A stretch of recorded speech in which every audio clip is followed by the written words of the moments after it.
proceed to the next discussions, let us know what are those objectives so that you'll be able to learn it after the discussions.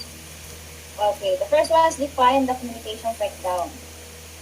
Cite the common barriers that affect effective communications in its categorizations. Next, determine the 7 C's for effective communications. And last, practice effective communication skills. Alright, those are the objectives. So let's go.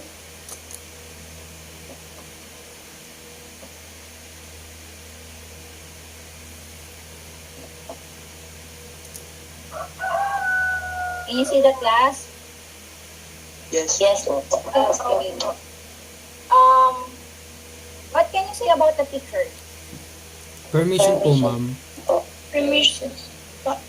Stephanie, yes? Go ahead. The picture shows po two men are having a conversation po. Yes, exactly. Okay, thank you. Good job. Another one. Permission po, ma'am. Permission to speak po. Yes, Fancy. I think the two person is talking to each other and they are having an argument or misunderstanding. Yes, exactly again. Okay, thank you, Francine. Another one. Permission po, ma'am. Yes, Carlo. Ma'am, for me, I think that they are talking at the same time po and having an argument. Yes, exactly. They are having an argument. Yes, they are talking verbally, but also they are having a argument. So, these are the questions according to the teachers. Does effective communications happen in the picture? Permission to Permission speak. po, ma'am. Permission to speak po. Yes, Stephanie. I think no po kasi po based po sa picture wala pong exact. Yes, exactly. Good job. Stephanie, yes. There is no effective communications happen in the picture. Okay?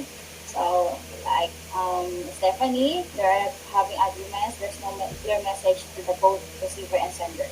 Okay, next one. What might be the reason why communication in the picture didn't proceed? What is the reason? What Permission is po, in ma'am. the middle of the two? Permission to speak Permission po. po, ma'am. Who's that? Team? Yes. Team. Mom, they're more like sharing their thoughts po, but no one was listening. No one was willing to listen po. Yes, exactly. No one is listening what they are going to convey or the message they are going to say to each other. Alright, so when will be effective communication occur? Permission po, ma'am. Yes, Carlo. The effective communication occur po, ma'am, if someone listen or if someone's lower their pride, because it's an argument po, ma'am, eh. So if the person lower their pride and listen to the person they talk, maybe someone will be to listen and they will have an effective communication po. Yes, exactly. If the effective communication occurred or will happen if both the receiver and the sender can listen the viewpoint of its message of they're going to say to each other. Yes, correct, Carlo. So the next.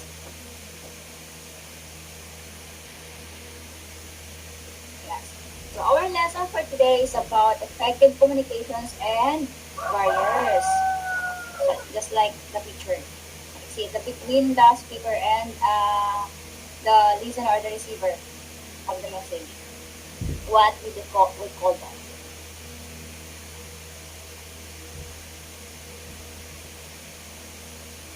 Anyone can read? Permission to speak for Permission to speak po. Permission to speak po. Ariane. Okay, Ariane. Can you read? Okay po. Communication is a process of exchanging thoughts, ideas, and opinions in order to connect with other people. Its goal is to achieve a clear and effective understanding resulting to good relationships in the community. However, there are times when this goal is not reached due to certain factors. When this happens, there is communication breakdown. Yes, thank you, Arya. Yes. From the beginning of your lesson, they already discussed to you, class, about the definitions of communications. Communications is a process of exchanging thought, ideas, opinion in order to connect with other people. Yes, it is the way why the sender and the receiver understanding each other because of that communication. So, but it can be the communication can be successful if there's a communication breakdown. So communication breakdown is defined as a failure of exchanging information resulting in a lack of communications. That's the reason why communication breakdown happens, because of the lack of communications.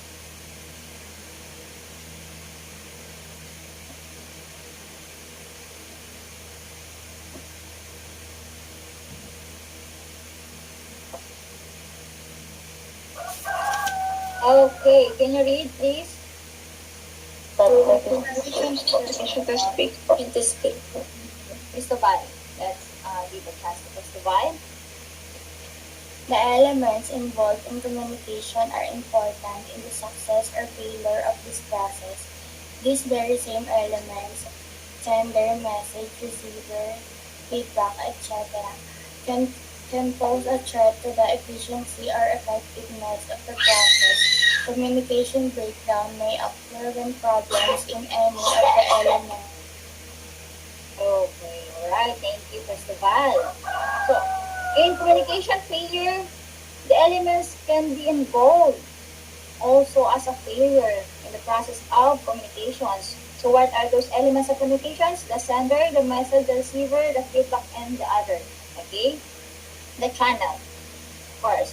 And those threat or problems that occurs during communications is called as a barrier.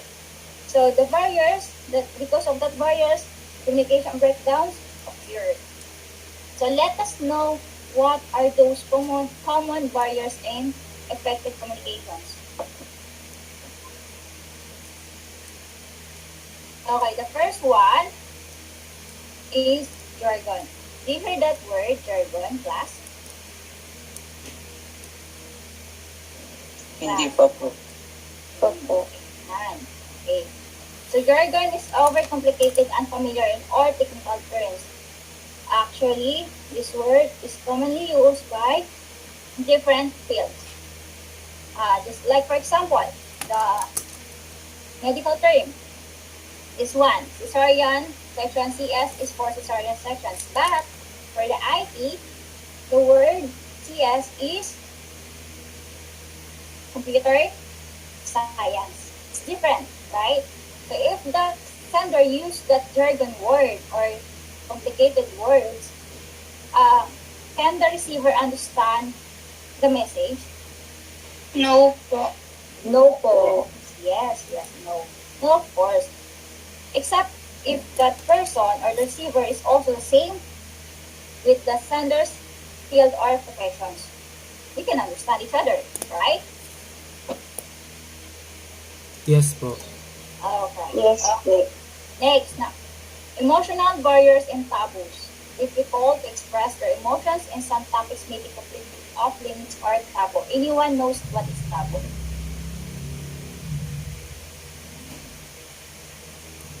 Taboo. Taboo. Can you hear that word? Permission to speak up, ma'am. Yes, Francine. Pagkakaalam ko po, taboo po is isang topic na hindi masyadong napag-uusapan or masyadong sensitive para po sa masa. Exactly. Taboo is forbidden word for some certain people.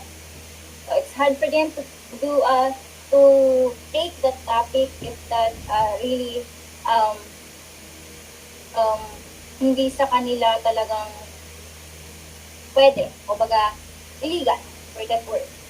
So yes, taboo is also a barrier for effective communications, especially when the certain people is you're going to message to the certain people, but those word that you use is forbidden for them. Alright? So like, for example, the abortion. Abortion is illegal in our Philippines. Yes po. Yes, yes. In other country, abortion is Di, legal. Yes, yes, yes. It's definitely legal in other countries. Sa Philippines talagang illegal kasi talaga naman, di ba? Especially the Catholic refrain that prevented to happen that abortions to be legal in our country. Okay. Also, emotional barriers, it can be also can be affect for the effective communications because of there are some people that with anger or they hold an emotions as anger, like anger or stress. It can affect the message you're going to convey or how they perceive the message from the sender. Really big impact to the sender when emotions um, counts in the communications. So next, lack of attention, interest, distractions, or relevance to the receiver. Anyone can explain? permission to Permission. speak po. Yes, Stephanie. Yung example po nito, kunyari po may isang topic ka po na ikwento sa kaibigan mo, tapos yung kaibigan mo po wala pong interest sa sinasabi mo. So parang ang ending po nun, wala po siyang magiging feedback or wala po siyang iintindihan po sa sinasabi mo. Exactly. If that person, the receiver of the message, don't have interest or attention to that person's message, there's no feedback, there's no communications.